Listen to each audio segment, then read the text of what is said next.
ល្បីផ្ទះខ្មោចទិញស្រាប់តែម្ចាស់ផ្ទះចេញមុខមកបញ្ជាក់ច្បាស់រួចផ្ដាំបែបនេះលឺហើយបះរោមខ្ញាក់ខ្ញា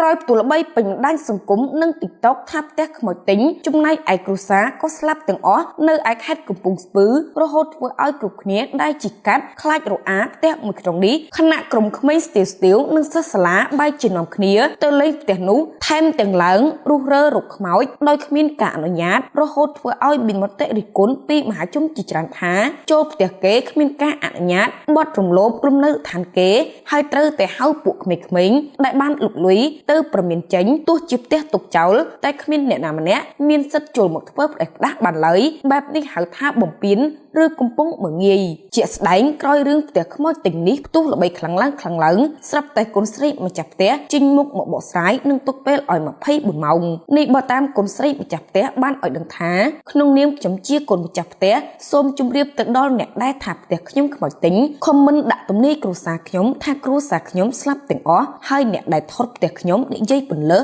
គ្មានការអនុញ្ញាតពីគ្រួសាររបស់ខ្ញុំក្នុងពេល24ម៉ោងលុបវីដេអូដែលបានថតផ្ទះរបស់ខ្ញុំហើយចេញសំទោសជាសាធារណៈដល់គ្រួសាររបស់ខ្ញុំបើក្នុង24ម៉ោងនឹងខ្ញុំមិនឃើញ page មួយណាឬក៏ account មួយណាដែលបានផុសផ្ទះរបស់ខ្ញុំមិនលុបវីដេអូខ្ញុំទេខ្ញុំនឹងដាក់ពាក្យបណ្ដឹងតាមផ្លូវច្បាប់សូមអរគុណពីខ្ញុំគុណម្ចាស់ផ្ទះជួយ share ឲ្យម្ចាស់ page និងម្ចាស់ account ដែលបានផុសរូបផ្ទះរបស់ខ្ញុំនឹងឲ្យបានឃើញហើយឲ្យគាត់លុបជាបន្ទាន់ក្នុងរយៈពេល24ម៉ោង